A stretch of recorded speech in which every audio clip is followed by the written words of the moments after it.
yeah, the old adage, there's a million ways to skin a cat. I look at it like there's a roadmap. And if you want to go from one city to the next, the fastest way to get there is going to be taking the freeway. And that's going to be weighing your food and eating as close to the same foods every single day. That's going to be as close to taking the freeway as possible. Counting calories is like trying to take the back roads the entire way and zigzagging all over the place and making tons of stops. It'll still get you there. It's just a less efficient way of going down that road. And so a food calorie is a kilocalorie, and a normal calorie is the amount of heat it takes to raise 1 milliliter of water 1 degree Celsius. So a food calorie would be the amount of energy that it would take to raise 1 liter of water 1 degree Celsius.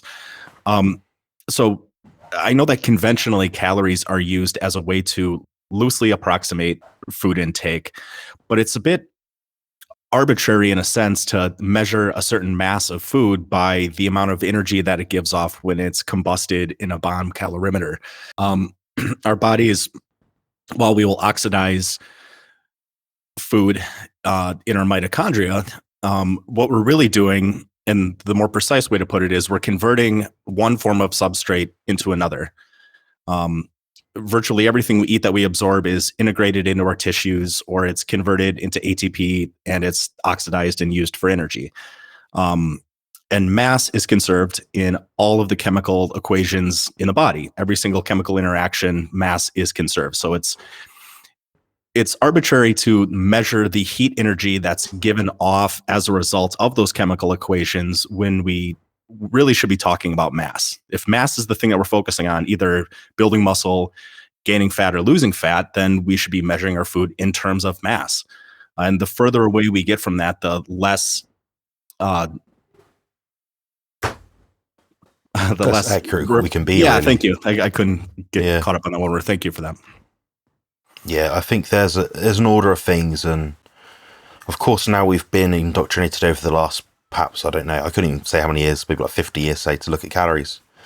It's just one measurement they just came up with and thought, oh, that will do, we can stick this on a label. It gives us people a rough idea. Like, we know a banana might have 100 calories, but then a chocolate bar might have 500. Mm-hmm. It's very vague, but then, of course, if you have a bunch of bananas, there'll be 500 calories or more. So it doesn't give you an idea or interpretation of the food quality itself, the macronutrient composition. Yeah. So what I always find when I'm looking at different videos online, different diet plans, Instagram, people share their stuff. It's like, I'm eating 200 protein per day, I don't know, 200 fat, or say 100 fat, and maybe 100 grams of carbs. I'm like, okay, it's 400 plus 800. Okay, it's 1200 plus 900. That's 1100 calories per day, something like that. Yeah. I'm thinking, okay, they're going to tell me how many calories in it. Oh, yeah, and it's only 2,100 calories, or whatever it happens to be. And they get so hyped up over that number. Like, they've got the great grammages below, like they're completely ignoring. They've went through all that effort to work out, some labs somewhere went through all that effort to work out how much nutrients in terms of grams, macronutrients, protein, fats, and carbs are in different foods. Then they've kind of dismissed that, just said, oh, that doesn't really matter. Let's just look at the bigger number at the top. It's quite an ignorant approach, in my opinion. It's daft, it's useless, it's not very thought out. I think it kind of makes me think, how much are people questioning what they're hearing? Mm-hmm. How often do guys like you and I meet, Jerome, where they're educated people, perhaps in the high-intensity training realm, or perhaps the bodybuilding fitness culture itself? Mm-hmm. You think, they're spot on people. They know exactly what they're talking about. Then it comes to diet, nutrition. Oh yeah, just reduce your calories. I'm thinking, oh wow. Yeah, they've got lost somewhere along the way, and it's not revolutionary. Like when I speak to people from the past, like in bodybuilding years, perhaps like, Mr. Britons from like 30, 40 years ago, they weren't looking at calories, guys. They were looking at, I'm eating, I don't know, 200 grams of chicken per meal with 200 grams of rice or potatoes. Mm-hmm. That's probably the best most accurate measurement you can make for food. Because it is what it is. The food itself is the food. You can't really dissuade from the fact that a 200 gram chicken breast will give you the same energy intake near enough as a 200 gram chicken breast. Yep. assuming the fat quantities are about the same amount. Then as soon as you start putting labels on it, the food's processed, it's cooked differently. You start adding oils to it. You add different foods, like it's been ground up, it's been processed, been tinned. That changes the calorie amount. How do we know that? I mean, a baked potato will have a different calorie amount to a boiled potato. A potato that's hot versus cold will have a different calorie amount if you were to measure it in that pinpoint of time. So it makes me think, okay, there's something clearly wrong here. So we're looking at the grams of food itself. And of course, some people like to follow guidelines. So, okay, I don't want to follow a guideline of 200 grams of chicken 4 times per day and 1 meal of salmon. I want to eat, I don't know, 150 protein and 100 fat or something. Okay, then there's your macronutrient guidelines. I'll just make sure the food that you're eating matches those guidelines. There's levels to it. So what people will notice whenever I write a diet plan is I'll have, diet plan or something along those lines, nutritional plan, nutritional intake. And it will just say, like I said before, guys, 500 grams of beef mince, 80% lean, 20% fat, 6 eggs, I don't know, 2 ounces of cheese or 56 grams if you're British. Then maybe, I don't know, 200 milliliters of milk. I might even just say 200 grams of milk, something you can just chuck on a scale, weigh it. And that's going to be a pretty accurate measurement because, you're just telling people to eat the grams of food that they are going to eat. Of course, if we go back down the scale to something less accurate, which is the macros, then you're relying on people to understand if the food itself is raw or cooked. So that can drastically change the composition of the food. For example, 200 grams of cooked chicken breast would have more macronutrients than 200 grams of raw chicken breast because you lose about 20% of the weight due to the water loss, condensation, vapor, stuff that runs down it like fat, water, whatever it happens to be. So yes, we can look at macronutrients in that sense as well. And that's more of a general guideline, but the hierarchy for me, at least without actually going to a lab, testing every single food group that we have and putting it in our mouths that day, the best way to do it is to look at the food grammages itself, then the macronutrient grams, then you might look at maybe food labels itself to understand the macronutrient grams. But that's always a detraction because it means people can look at the labels rather than look at the intake of macros itself. So what I mean by that is they're hyper-focused on what's on a label, but what's on a label can be 20% off, guys, plus or minus. So if you're buying a specialist beef bar or, I don't know, protein bar of some sort, whatever you guys in the video that are watching this like to eat, that could be plus or minus 20%. But if you're eating 200 grams of beef mince, that is 200 grams of beef mince. The only difference is you have to eat the fat that comes off when it's rendered. So that way what you're eating is what you're eating. What else do you think towards that, Jerome? What do you see in the nutrition space online? Yeah, I would kind of backtrack a bit and say that one of the reasons you and I are bigger fans of either just weighing food or counting macros, and there's a whole spectrum of things that are more or less ideal in terms of ways to approximate food intake. But one of the reasons that we're bigger on this approach compared to counting calories is you could have 2 diets that are the exact same number of calories, but depending on the macronutrient composition, how much protein, carbs, or fat is being consumed to get to that calorie number, you can have a really significant difference in the total grammage of food consumed. And if everything that you digest is integrated in your cells or metabolized for energy or stored, then it stands to reason that a diet that has more total grammage of macronutrients is probably going to be more conducive to some degree of fat storage. And the mass balance model that we both advocate was created in a sense as an explanation for why low carb or ketogenic diets seemingly are more advantageous than standard Western diets when both are compared on a calorie per calorie basis. I think the way that I would answer your question is probably starting at what's closer to ideal, how I do contest diets for myself. And if I had someone that wanted to get ready for a bodybuilding show, how I would structure a diet for somebody that I think is fairly ideal. And then from there, we can talk about different client preferences and things that are probably a little bit less ideal. But if I'm getting ready for a show, based on my body size and composition, I'll set a starting point, a certain amount of protein and fat, and then I'll write up a basic diet plan: breakfast, lunch, dinner. Either anywhere from 2 to 4 meals a day, and it'll be the same foods at the same time every day. And then depending on how my body reacts, as I need to lose body fat, I'm just skimming portions from those meals. So if I'm having, uh, 500 grams of beef for breakfast, lunch, and dinner, and it's 80-20 beef, and I keep everything exactly the same, my first food cut as I'm trying to get leaner might be going down to 400 grams of beef in that first meal. But it's really, really small changes in a very consistent approach that leads to some of those long-term results. There's pros and cons to whether you measure your food before you're cooking or after cooking. And Jonathan nailed it. If you're measuring your food before you cook, then any kind of fat that renders off, if you're cooking beef inside of a pan, you need to eat that fat. And like, I enjoy doing that. I know that's not everyone's cup of tea, but I love taking the fat that renders off, a steak or a burger patty and pouring it on top and drinking it out of a bowl. I love doing that, but some people, that's maybe not their cup of tea. What matters more in that regard is consistency.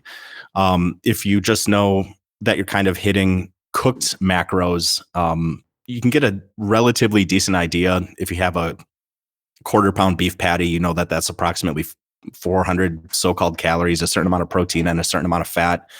And if you're eating a set number of those every single meal, then from there you can make the adjustments. But the consistency is going to be the bigger factor in that.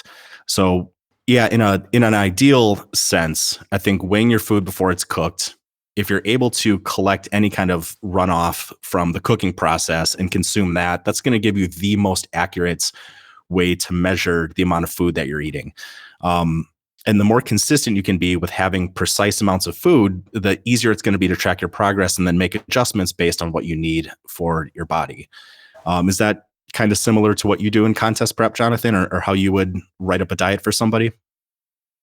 Yeah, pretty much to a T. We're always looking at the food grams at the end of the day. The most important thing, like you said, is the consistency factor. I was approached by a fellow carnivore coach, Colt Milton, from Skullbells TV on YouTube. And he asked me the same sort of question last week, and basically what I said was, this kind of discussion we had off air, I believe, about tallow, ghee, lard, butter. And I made a point in that video where I was saying, okay, butter is about 82 grams of fat per 100 grams of actual butter weight, because there is a salt component to it and a water component to it. It's not pure solid fat. It is a very rich source of saturated fat by all means, but it's not solid like tallow, which is 99 grams of fat roughly. So he sort of asked me the question like, okay, so I should reduce my grams of fat for clients by this. I've been just telling them to have a tablespoon of tallow, but if they don't like that, they can have a tablespoon of butter. I said, well, no, if they've been having a tablespoon of butter and they've always been having a tablespoon of butter, changing the number for the sake of changing the number isn't going to be useful. There's a level of consistency. If they've always had that tablespoon of butter, that's what's the most important thing. Just stay consistent with the food amount you're having. So, yeah, like I said, ultimately it comes down to the food you're eating. It'd almost be ideal for me to say to a client, like, say they're on 500 gram beef, 80-20, and say 6 eggs. It'd be great if I could just say to them, reduce your ground beef by, I don't know, say 10 grams each week for the next 4 weeks. So 490, 480, 470, 460. Then after that point, I might say, okay, we don't really want to decrease your food volume that much. So what we're going to do is we're going to then change up to 15% fat ground beef. So 85, 15. Yep. Then I'd look at the numbers myself as a coach, then identify, okay, we need to up or minus this, just to make sure the grammages of macros are about the same. But ultimately, it's going to follow that way down the line. And then, of course, if they need to add fat, we can buy them tallow, ghee, butter, lard, whatever you like. And you can just eat that from the spoon pretty much, or just put it on top of the food you're about to eat and hope it doesn't melt down to the bottom of the plate and go all gooey if you don't like it that way. I don't personally mind it. Joe doesn't either, but some people are funny about that. Yeah. But yeah, there's ways around it, guys, so you can effectively find a way to measure food intake without even looking at a label. If you always go to the same butcher every week, you're saying, okay, Mr. Butcher, we're going to have 2 pounds of ground beef, or 2 pounds of steak. You might have one of those pounds one day and the other pound the other day. The chances are, guys, that's going to be a pretty similar cut of meat, and it's going to be pretty similar in terms of fat and protein grams. It will not be exact, of course, but to get really exact, guys, you're going to have to sort of find a super lean cut of beef, then add separate fat grammages to it itself. So you might buy beef fat trimmings with that. That's the way you can be super duper accurate, but then you have to like beef fat trimmings or add butter to it. But then it kind of goes further away from like the pure beef diet that some people like to follow. So a lot of people have issues such as histamine intolerance, perhaps. Maybe they can't process rendered fat very well. Perhaps they do better with dairy fat, like myself. I don't know. So there's lots of different ways to skin a cat, but we can simplify it. And it's strange sometimes when I make a plan for someone. I sort of say, oh, okay, I want you to eat this food. Then they'll ask you about like the calories, and I say, I've given you the food here. You don't need to worry about the calories. Because the only reason why they want to know the calories is if they can eat food that has that comes from a product which has a label. Because you need to buy a pack of beef mince, guys. It comes in a pack of beef mince, and yes, it'll have like calories, protein, fat in it. But that's going to be pretty consistent across the board. But stuff that's in packages can be all sorts of different things. Processing of like the grains, the flour, I don't know, the seed oils. All these things change their weight effectively and their composition in terms of like, if they're saturated or not, if they're rancid. All these things come into it. So yeah, the calories thing should be by now stomped off, dismissed, ignored. Hopefully that might be about the end of it. But do you have any sort of added comments to make to that, Jeremy? Yeah, I was gonna kind of speculate a little bit. I don't know exactly how you structure diets for your clients, but I assume, and I just looked at your website while you were talking, so I apologize for not giving you my full attention. But to get a diet plan from Jonathan is 30 British pounds, and I assume the way he goes about that is, after some initial correspondence, figuring out what foods you like, a little bit about your size, your training history, your goals. Jonathan will probably, the way I imagine him doing it, is come up with kind of a starting point in terms of the amount of protein and the amount of fat that you should have, and then figure out how much of certain amounts of food gives you a sample sort of menu that meets that target for the day, eating foods that are carnivore that you enjoy eating. So not everybody likes 73-27 ground beef. Some people can only get 80-20 or 85-15. So if you want to save yourself a lot of time and a lot of guesswork, some correspondence with Jonathan and buying a diet plan is a great way to save yourself a lot of time and a lot of headaches. And I think our goal as coaches is to give somebody kind of an ideal starting point and say, this is what we think is the best way to get the job done. And a lot of times the marker of a great plan is simplicity. So if Jonathan writes up a plan that's, over the course of a day, maybe 750 grams of 80-20 beef and 6 large eggs, and then a certain grammage of butter, the more consistent you can be with that, like there's nothing magical that Jonathan and I do when we get down to like 3, 4, 5% body fat. Usually what we're doing is, it's very boring if you look at it. We're just consistently adhering to the same thing day in and day out, and then making really, really small adjustments. So is that kind of a brief enumeration of some of the work that you do behind the scenes when you create a diet plan for somebody? Is that kind of how your process works? Yeah, that sounds very accurate. What it is I usually advise a consultation prior to the diet plan. The reason being, there's always more information that someone can divulge sometimes through the verbal form than just the written form. We're always limited by the fact that you can write things on a screen. So I could give you guys a client intake form. You could think, okay, that's going to fill that out, But then, I forgot I was taking antidepressants for the last 6 months. Then you'll tell me the symptoms, and if I don't have that information, I won't have an idea of where you are, where you're looking to go, what you've been through. So all these things come into it. I do look at people's background as best as I can. So I'm not, for example, going to put someone on a fasting regime if they tell me the last time I tried fasting, I had severe anxiety and panic attacks. That's why consultation is useful, to get all the back information I can. Then, of course, yes, once I have a consultation, it's not a prerequisite, but it is helpful just to get a more accurate guide of what I need to do as a coach. So then I can find out, okay, here's your client intake form that you sent to me. So give me different information, your stats, what you're currently doing. The great thing is I do look at people's individual stats and what their current diet is. I'll actually calculate that, and I'll do the best estimate that I can of what they're currently doing. I do find in most cases people calculate their food intake wrong. So I'll look at what they're saying to me. They say, I have the case again, like the 500 grams of ground beef, 80-20, 6 eggs, 50 grams of butter. Then they'll tell me, okay, the macros for that are this, and this. And they'll tell me, oh, it's raw or cooked. I'll then actually look those foods up with the best analysis software that I can get.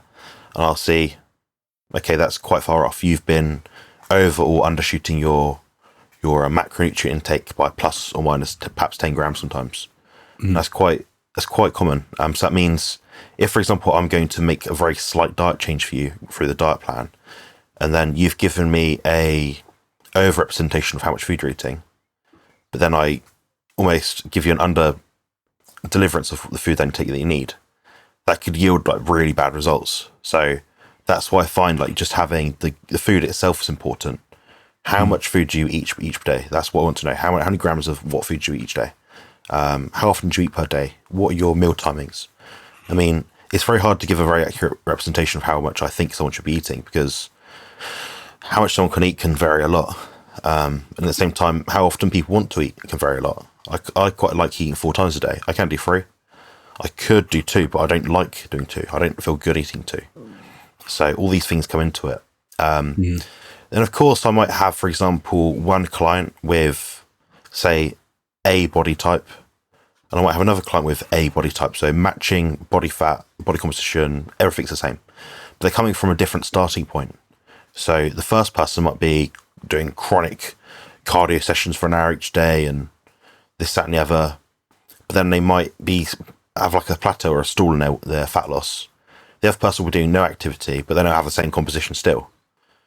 So that means I'm looking at their activity levels, as well as many other things, to determine this is where they are right now and this is where they need to go.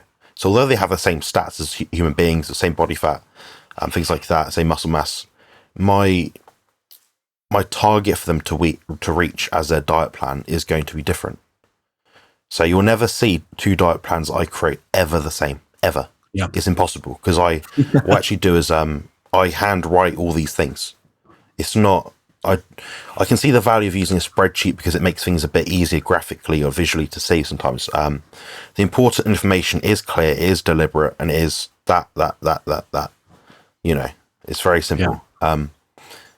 But at the same time, I explain each thing. So I can say, based on what you're currently telling me, what I know about you, your stats, I think you might need to do this. I'm cautious of this. This is what I'm thinking about when I'm making it. So as if I'm talking to the person, I'm rationalizing what I am and I'm not doing. Then, of course, I'll put in the macronutrients below after the food grams, because that gives people an idea. If I go off that, I follow that. So they won't be perfect, but it's the next best case scenario. So that's how I work. Yeah. Now, saying that as well, I will offer them the opportunity to sort of change food around. You know, not everyone's robotic. Not everyone can eat the same foods every day.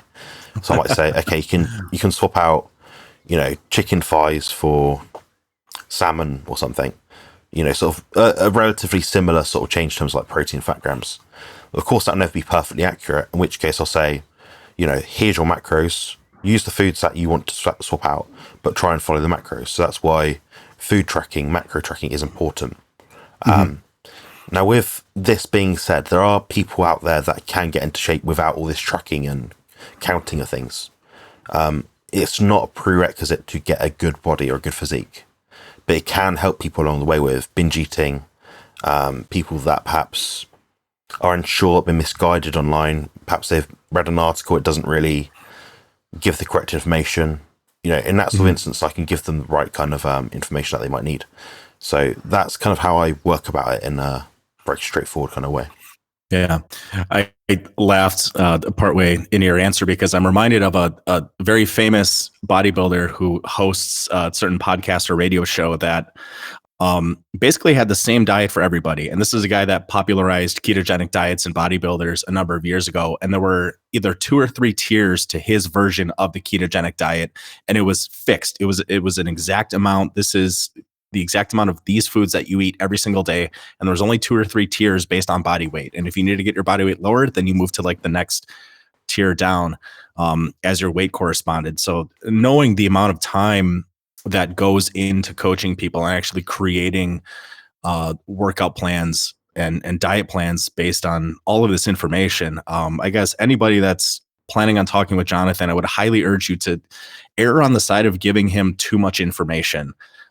Please do. You will definitely get your money's worth, and you cannot give him too much information, because the more information he has, the better he can create a plan that is likely to be a much better starting point for you. You're right in that there's a lot of people that don't have to track their food that meticulously. And we've seen a lot of success stories within the carnivore community of people losing significant amounts of weight, and some people that get into, unbelievable shape without really tracking much food at all. But there's also a lot of individuals that have either hit like a weight loss plateau, or they've seen some progress, but maybe they're not kind of seeing the results that they think that they should be getting. And anytime you kind of stall like that, or anytime you're not getting the results you think you should get, you really only have 2 choices. You either need to raise your standards, or you need to lower your expectations. And between the two, I would much greatly prefer people raise their standards, and so we can get them moving in the direction that they want to go. So that being said, we're trying to lay out what we think is as close to ideal as possible. But you and I have both worked with enough people to know that some people, at least initially, can't follow a plan. And that's fine. Like you said, some people need some variety in their meals. Some people, it's a little bit too strict. And Jonathan and I are both committed to people's long-term success. We're not going to be dogmatic and say, this is what you need to do, and any deviation from this, it's your F up, and that's your fault, and you can't put that on me as your coach. I think a good coach can use a variety of methods to still get the job done. I mean, that's what clients are paying for. So, Jonathan, if you have somebody that you write up a diet plan and they just can't seem to stick to it, how do you kind of go about that? I know that's a tough question, because so much of that is going to be based on the individual, but what's kind of your thought process for the next step to take if that's the case? Of course, yeah. So my first thought is probably looking back to their goals. They've approached me, they've paid me for my time, my expertise, so on and so forth. So what I'm thinking there is they've invested part of themselves, something they've earned to reach a certain goal. I'd obviously kind of ask them, okay, your goal is this. Is that goal appropriate for you? Like, appropriate goal might be for someone, I want to drop 5 pounds and keep it off. I want to do that in 3 months. That's very achievable for most people, I think, unless they're, of course, very, very lean. But, that's a very achievable goal. So I might say, okay, your goal is achievable and you can do it, because everyone else can do it, or most people can do it quite successfully. So I'll ask them, what are your objections? Is it the diet itself you can't stick to? Is it that you're lacking motivation? Is it the diet is too complex for you to follow? Is it too simple? Or maybe you want variety as well. Mm-hmm. Is it that your social circles, your space around you, people eat lots of bad food, so to speak? So there's a few ways I'd go about finding out what the problem is. But of course, the first thing to know is, what is the problem? Yep. My second thought is, what am I going to do as a coach who they've invested their hard-earned money into, going to do to help them reach their goal? So I'll then ask them, okay, what can I do to help you? And it might be that I can't quite do anything because they need to have their own way, their own sort of path that I need to follow. Perhaps they need to speak to someone that has the expertise that I don't have. Perhaps there's some kind of extreme kind of like appetite they have because of all the fasting, all the dieting they've done in the past. Perhaps they've been volume eating for a long period of time. Or perhaps also, on the flip side, they've been under eating for a long period of time. So me getting them to where they need to be eating in terms of like to reach their goals could be different.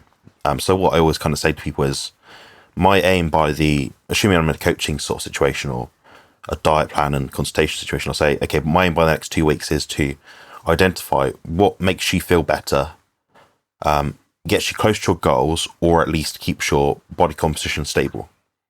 So, okay, from that information, I know, I'd then ask them, okay, you've got 95% adherence or 90% or whatever they have to tell me. The close to 100% it is, the better. It means I can make changes a lot more appropriately and as needed. And of course, the good feedback is also important. So we're looking at recovery, stool frequency, perhaps blood tests if people can afford to take them. How's your skin quality? Is your hair falling out? Are your knees sore? What's your energy levels like? Are you sleeping properly? Are you moody? All these things are things that I do ask people, or at least in some cases make it mandatory that they feed this information back to me, because it means I have an idea of where they've been through before, where they're trying to go, and what things they're conscious of so I can understand, okay, this is what I need to do as a coach to improve their experience with me as someone that's been coached into my experience, my kind of path kind of thing. So yeah, I think understanding their why is important, then also understanding how you're going to help them is also important. So it's always going to be a multifaceted approach. And for most people, it just means one thing has to change. So like I said, once their weight's stable, I've got a relative like balance of what I understand them to be eating each day, their adherence levels. I can then decide, do I need to make an adjustment or not? The important thing as well is honesty. If someone's saying they're looking at the food intake I've given them and it's too much food, like a lot of food for what they think subjectively, what they think is a lot of food, I might then think, well, they might think, I need to start burning this off a bit. I'm going to sneak in some more cardio sessions. That makes my job harder because I'm then fighting against another piece of information which I didn't know about. And it's not necessarily a problem because people don't stick to the plan 100%, but it's very helpful when people can outline what's going on. If perhaps they have to take an extra day off the gym because they're tired because they've got family business, just tell me. I was with family on Saturday because I had a party. All right, fine. What'd you eat? I had some cake and a bowl of peanuts and I had a glass of wine or something, All right, that's fine. Well, you've done that now. There's nothing we can do to undo that. Perhaps you enjoyed that and perhaps you having experience was better for you in terms of like long-term diet adherence. So perhaps that's worth it. I'm not one to judge people based on that. But that's effectively how I'd go about someone's diet plan, and how I'd make adjustments based on their adherence levels and how compatible they find it with their own kind of idea of what is good and what isn't. Yeah, excellent. And you've probably seen that too, where a lot of people will be really hesitant to tell you if they've fallen off plan. And as a coach, it's like it's my job to get you where you want to go, and I'm your biggest fan. And I'm not going to come down on you. I'm not going to kick your ass endlessly about this. We're going to make the necessary adjustment and we're going to keep moving forward. We want to see our clients succeed because that's a win-win for everybody. So some people just don't like to track anything, but they might still want to move in a direction. So assuming somebody's not paying you for a diet plan, or maybe they're paying for a consultation and just want some general guidelines of, let's say they have another 20 kilos to lose on the carnivore diet. They're eating the right foods, but maybe they're just, eating too much of some things and not enough of another. What kind of general guidelines would you give somebody who is seemingly stuck and wants to lose a little bit more weight in their carnivore journey? The carnivore journey, I mean, I'd suggest they stick to the foods that they enjoy and not listen to fads and things like that. Oftentimes people are caught up in, guys, like the stick of butter a day kind of thing. Like, how do you know that you needed a stick of butter? How do you know it wasn't 100 grams of butter you need or 135 grams of butter you needed? There's nothing magical about individual foods or individual kind of amounts of foods. As I always say, like, our bodies are a biologically dynamic system. We're not going to get all the results that we're looking for by keeping the same thing all the time.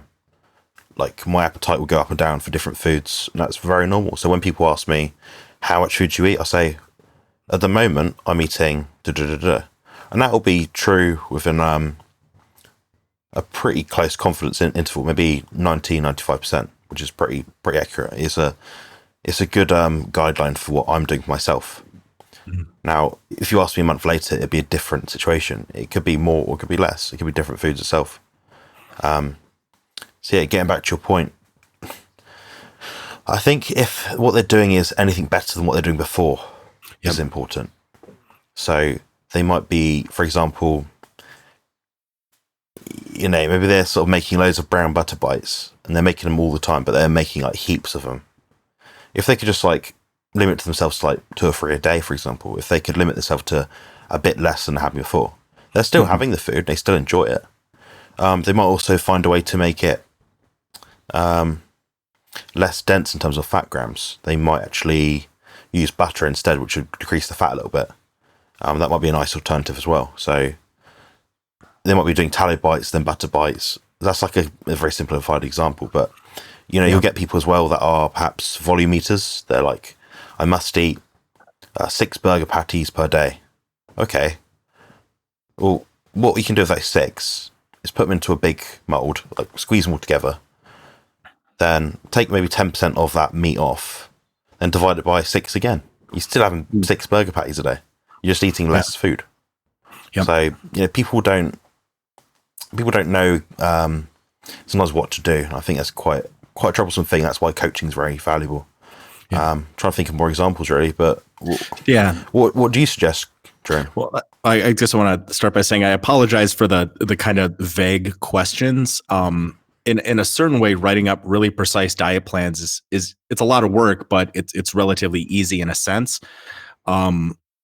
But I'm trying to ask questions so that we can kind of cover the entire spectrum of anybody that's looking to improve their body composition, anywhere along the spectrum of people that will follow the most rigid of plans, 100%, what's ideal. But then I also want to try and cover people who don't want to track anything. They don't want to eat carnivore. They want to be able to eat the foods they want to eat. And how can we give some advice to those people as well? Because too many coaches will just say, this is the plan and you need to stick to it. And if you can't, then that's your problem. And I just despise that mindset. So a lot of times when I work with people, and almost everything I do here in my studio is workout oriented, and I'm happy to discuss diet and nutrition with people. But usually the first thing I start with the people that I have is just make better decisions. And I'm just trying to create really basic habits, because the people that I work with, they're coming here for the workouts, but a lot of times they just don't pay any attention to what they eat. And I need to kind of put things in an appropriate frame of reference, that what you do here in my gym will matter. It will make a difference, but diet's going to be significantly more important. So as a starting point, I usually just tell people, what have you tried in the past that has, because odds are if somebody's trying to lose weight, they've done something before, and odds are they've tried a couple of things that have had varying degrees of results. What have you tried in the past that has worked to a certain extent, and what have you been able to stick to for a while?